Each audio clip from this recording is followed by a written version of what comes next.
Hey everyone, this is Josh from Solopreneur Grind, and I am here with Chase Namic. Chase, really appreciate you coming on the show today. Yeah, no problem, man. Definitely appreciate your time. Awesome. So cool episode because we are doing the video. If you are watching on YouTube, we'll also throw the audio up on the podcast.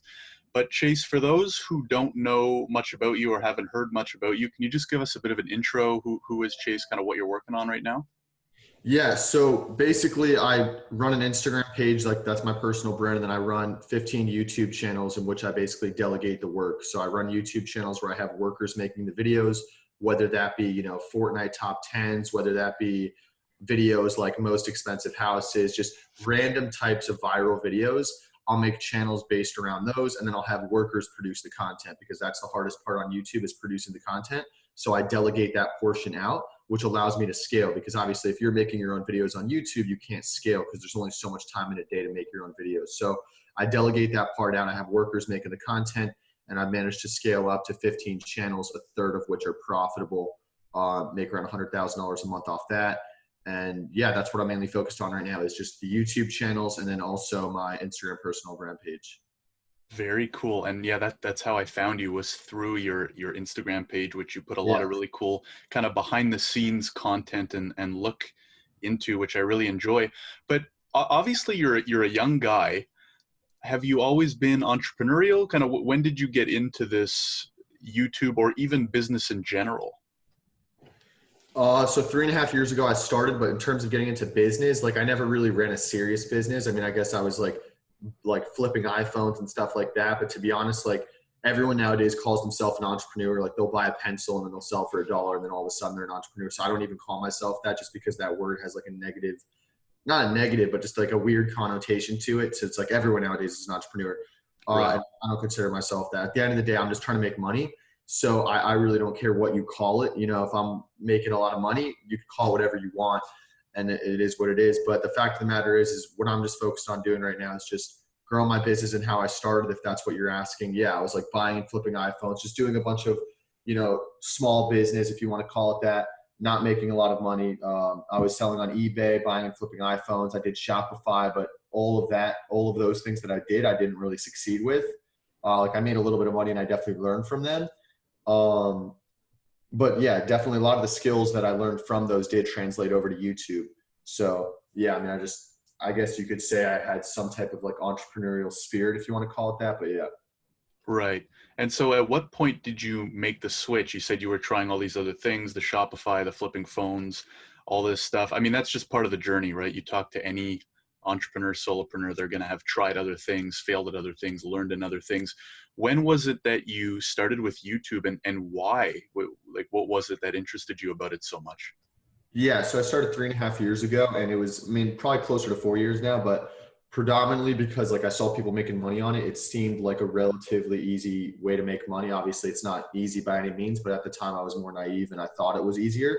Hmm. Um, Definitely took a lot of trial and error and time and everything like that. But I started mainly because I saw guys making money. The guys that were making money, they didn't seem like geniuses. So I saw them doing it and I thought, okay, then I can do that too. Um, and obviously when I first started, I definitely didn't get results. It took me about a year and a half to start getting traction. But yeah, eventually I started making, a couple thousand a month and whatnot, and then scaled up from there. But yeah, I mean, the main reason why I got into it, I was looking for ways to make money online. It seemed like one of the most viable ways. So that's why I got into it.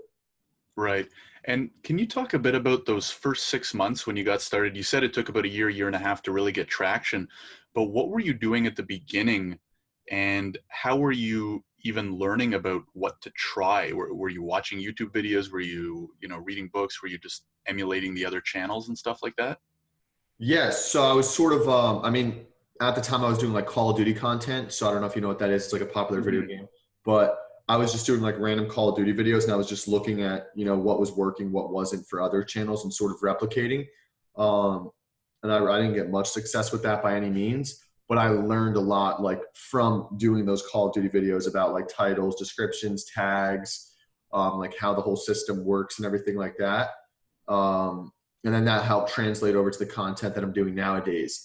But yeah, I mean, it took about probably a year and a half to start even making any money whatsoever. But once I saw the fact that I could make money, I saw the potential, and then I went full-fledged into it. That's the thing. Once most people see the potential, even if they make like $10 a day, then psychologically they'll be like, okay, this is legit. I can make money with this. And then they go full force with it. But if you don't believe it, then you're not even going to work to do it. So like, that's the main thing, is just getting to that point where you first see the fact that like you're even making $10 a day. And then at least, like it's legit. Right. Yeah. It's so important. And were you focusing on other things at the time? Like, were you in school? Were you working? Was this full time kind of from the start? No, definitely wasn't like full time. I mean, I was like 17, like at the time, maybe like Oh 16. wow. So I was in school, like in high school. Wasn't working, was just, in high school. And then on the side, I like did YouTube. Hmm. Very cool. And what happened when you finished high school, if you don't mind me asking? Like, did you pursue college? Did you not Yeah. even bother? Yeah. So when I finished high school, I was doing about 20,000 a month. So Oh wow. I decided not to go through with college. So yeah, I mean, I went full force there, which definitely is risky, obviously, because without a college degree, I mean, you're pretty limited in terms of like what jobs you could get. Um, but yeah, I mean, I guess I pretty much, burned the boats. Like I forced myself to make it happen. And that's the best thing to do, is like what Tony Robbins says: if you're doing something, burn the boats. That way you have no choice but to make it happen. Absolutely. And like, sure, you might not be able to get a traditional job, but someone like you is probably going to be your own boss for the rest of your life. So, that doesn't really matter in that sense. What would you say to people who might be in college now, or they're in the corporate world and they've got ideas like this? YouTube looks like it's got some potential, Instagram, or they have a business idea. Do you have any advice to them on how to get started, or start taking some action? Yeah, I mean, just starting, like imperfect action is the key. Everyone, they don't want to start. They want to talk themselves out of starting. Just getting your foot in the door and starting, it's going to be imperfect action. It's going to be really sloppy at first, but as you go on, just, you continuously improve, you get better, you find what works, you double down on what works, you weed out what doesn't. And as time goes on, you get better and better, but no one wants to start out, because they know when they start, things are going to be super sloppy.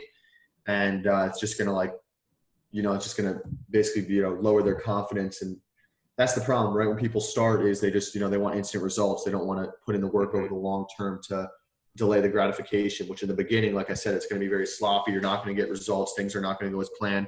But eventually, if you keep working with imperfect action, you will start getting some traction. And once you get that traction, you'll believe in yourself, and then you can actually do it. For sure. Do you think there was a turning point, or did you hit kind of like an inflection point where you like figured it out, quote unquote, and or was it just the gradual imperfect action slowly improving with your processes over time? I mean, yeah, I guess there was a turning point. Like when I first had like my first big month, which was like 18,000.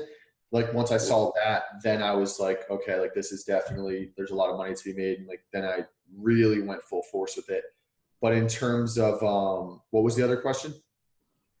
Well, like, what was it? Kind of one moment in time, or was it, like, was there a time where it just kind of all clicked, or was it a little bit more gradual where the big success kind of came through?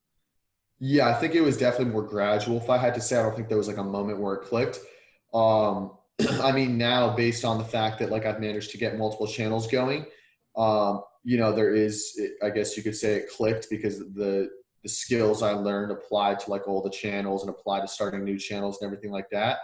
But obviously, if I didn't go through the years of, trial and error and trying to figure it out and learning along the way, it wouldn't have clicked. So I would say it's definitely more gradual. Right. Yeah, that makes sense. And it's kind of in theme with everything else that we've talked about, which is, you got to put in the work, you got to put in the effort. The results aren't going to come overnight. But Chase, what's really impressed me with you and your content is you have like a system in place, right? This is not like a simple, well, it's fairly simple, you could say, in a way, but you've clearly developed a whole system to run multiple channels. They kind of support one another. You have a system with your outsourcing and things like that. There's a lot of pieces to this puzzle that you probably didn't read in like a single book. I'm interested to know kind of about what your learning experience was like over that, maybe first year and a half. Were you reading a lot? Was it trial and error? Did you have a mentor? Were you, in a friend group or like mentorship relationship with another YouTuber? Like how were you learning all that stuff, or was a lot of it just trial and error? So it was a lot of trial and error. I mean, I did pay for consulting from like Tim Schmoyer and Daryl Leaves. Those two guys, like they run YouTube tip channels, but that wasn't till way further into it. So it was Mhm. trial and error, learning from them, learning from their free content. And then obviously I paid them for consultation as well. So did one of my friends. So me and along with one of my friends paid Daryl Leaves for consulting. And then we both, went into it asking a bunch of different questions. So we both got knowledge from it. And then we shared that knowledge between each other. Um, Right. that definitely helped like significantly. But yeah, I mean, I learned a lot on my own as well. It was both. It was both definitely helped. Um, yeah, I mean, I definitely didn't learn at the fastest speed. 3.5 years, that's quite a long time. It could take way faster than that. It's just when I started, I was so naive and I didn't really know how the platform worked. I was younger, so I was not as smart and everything like that. So, I mean, you could really start making money on YouTube in like 4 to 6 months, 8 months. It's more than possible. It doesn't have to take 3.5 years, which it didn't. It took me a year and a half to get traction, but to get to where I am now, obviously it took 3.5. Right, for sure. Which still, I mean, year and a half, that's probably about average for for a lot of like businesses, Yeah. they don't happen overnight, especially at a young age with no work experience in that regard. It's really impressive. So let's shift a little bit over to more specifically about YouTube. Obviously, you know a ton about it. Do you have any tips for beginners, maybe just people who have never even made their own video, kind of just thoughts about the platform in general, and why it stuck out to you so much at the beginning? Like why not Facebook Lives, or obviously lives, aren't as incorporated in your content, but other types of content platforms? Yeah. So, I mean, at the time back in probably like, what was it, 2015, 2016, um, like I think YouTube was the only platform that you could directly monetize on. Now you can monetize on Twitter, you can monetize on Facebook, Instagram. You can't monetize directly, but obviously indirectly you could sell products, Hmm. courses, whatever the case may be.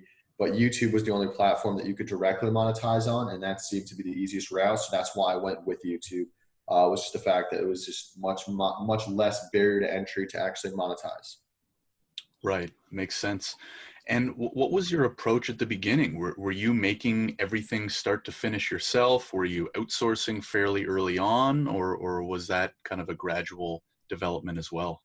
Yeah, so I was originally producing the content like Call of Duty videos and whatnot. And then after probably, I'd like to say a year and a half, maybe a little bit longer than that, then I got someone and I wasn't paying him directly. What I was doing was I was giving him a percentage of the channel.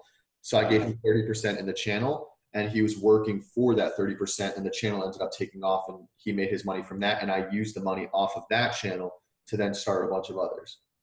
Right. Do you recommend that to others? Because it sounds like obviously lower upfront cost, probably much bigger cost over the long run, especially if the channel does really well, but you're not risking much of your own capital. Would you recommend that to other people, that strategy? Yeah, so it definitely minimizes risk. The problem is it's very hard to find someone to do that. I managed to build the Right. channel to 80,000 subscribers before I gave that person equity. If you're starting off with a channel with 0 subscribers, there's zero reason why someone's going to want equity and work for you when they could go start their own channel. I had leverage because I had built up 80,000 subscribers. So if you don't have that leverage, then obviously it's going to be practically impossible to find someone to do that for you because you have to bring something to the table if they're going to be working for free with just equity. I would recommend it like depending on the situation, if you already have a pre-built channel. But in the long run, it obviously ended up costing me way more than just paying a flat rate per video. But Gotcha. it minimized the risk for sure. Hmm. Yeah, that makes a lot of sense. So let's say someone has an idea for a channel. They watch this video. They really like the potential of YouTube. They know the platform a little bit, but they've never done anything before. Maybe they have an idea for like a niche or a topic. Do you have 2 or 3 tips on how someone could get started and set themselves up for success other than following you on Instagram, obviously? Yeah. So, I mean, I'd say the main thing is like focusing on building the initial audience because if you don't have, it makes it's way harder to grow on YouTube if you don't have an initial audience. So if you're starting from zero, which is where 99% of people are starting from, it's almost impossible, not almost impossible, but it's very difficult to like break out fast. You could do it over the long period of time, but you're not going to do it fast. So, if you could if you could come in with money and you could pay for promos, if you could like pay for advertising, if you could find ways to get like a few thousand subscribers before you start, that's going to help significantly, because then you'll have like an initial viewer base. If you don't have that ability, then obviously you have to just like put in more time. It'll just take longer. But the key is just building that initial audience, sticking to one niche. Like you don't want to just go out there and make basketball videos, soccer videos, and then vlogs. You want to just find one niche and then stick to that. And then also just doing like at least 3 videos a week, like 3 videos a week, trying to build that initial audience and then sticking to one niche. Like over the long term, if you're doing it right, you should start getting some traction. Right, right. Very, very good stuff. Any tips in terms of, like, you use Instagram, it's kind of your personal brand, but you use Instagram to kind of help with that part of your business. Do you recommend using other platforms, or are there other strategies where you can use other platforms to try and give your YouTube channel an extra boost, basically? Yes, I mean, I have like a 2 million network on Instagram with a bunch of accounts like Ron Weasley, Walking Dead 2, just a bunch of like random pages that I have people running for me. And I have leveraged those to promote some channels. The only problem is like when people are coming from Instagram and you do like a swipe up to one of your videos, a lot of the times those viewers are going to like click on the video and then click off right after 10 seconds, because they're on Instagram. Everything, is short, straight to the point, very instantaneous, whereas YouTube's more long form content. So when they're coming from Instagram, where they're in the state of mind of, short content, straight to the point, and then they go over and swipe up to a YouTube video, typically they're still in that, short instant gratification type mindset. So they're going to click on the video, they're going to watch for 10 seconds and click off, and that's just going to destroy the video's potential. So, you could promote the channel from Instagram, but you don't want to promote the individual videos, because when you promote the individual videos, the viewers aren't going to give you good views. They're going to click on the video and then click right off, which that's super detrimental to a channel. Right. That's a really good point. Do you think there's another platform then that would be better to try and promote the videos specifically? I would say YouTube itself. I mean, promoting on YouTube itself, whether it's paying for ads from other channels, community posts, whatever the case may be, it's a lot more beneficial than promoting on like Instagram, Twitter, Snapchat, because all those Right. platforms, people are not when they're actually on those platforms, they're in the mind frame of just quick content, just browsing through it. They're not really on those platforms to sit down and watch a video for 7 minutes. So if they do get promoted that 7-minute video, 9 times out of 10, they're going to click it, watch for 10 seconds and click right off. Right. Yeah, that's a great point, and I'll have to think about doing that myself. In terms of the content itself, you said like 7-minute videos, and then you also talked about how you were, making these kind of top 10 list type stuff. Is that the content that you focus on and recommend to others? It depends. Like if you're making your own videos, you could do whatever. You could do vlogs, you could do beauty, whatever. If you're delegating, you have other workers, making the videos for you, list videos, sports videos, anything, Fortnite top 10s, that like those could all definitely work. Hmm. I wouldn't really say it's like the number one recommendation, but I would say it could definitely work. I don't think there's any niche in particular where it's like the easiest to break into. There's some that are better than others, but I don't think there's one that just absolutely stands out completely. Right, right. So if someone has picked out their niche, what do you recommend if they picked it, like let's say they're interested in something but they have no idea what to do in terms of content? Do you have any recommendations in that regard? Like look at what the competition's doing. So like go to the successful channels within that niche, and then you could obviously examine what videos worked for them, what videos didn't, and you could get a basis off of that, and you could mirror what worked for them, and then disregard what didn't work. That definitely could work very well, because if it worked for them, it's probably pretty viable, and it will probably work for you. Yeah, I mean that's what YouTube is. Pretty much everyone just copies each other for the most part. Everything's Right. already been done before. You're not going to really do anything original. Yeah, it's kind of counterintuitive, because the way that goes into my head is like if I see someone else has done something, my first thought is, well, someone's already done it before, so I need to do something else. But obviously that's not the case, especially if you can add some of your own flavor, right? Or make it a little bit better.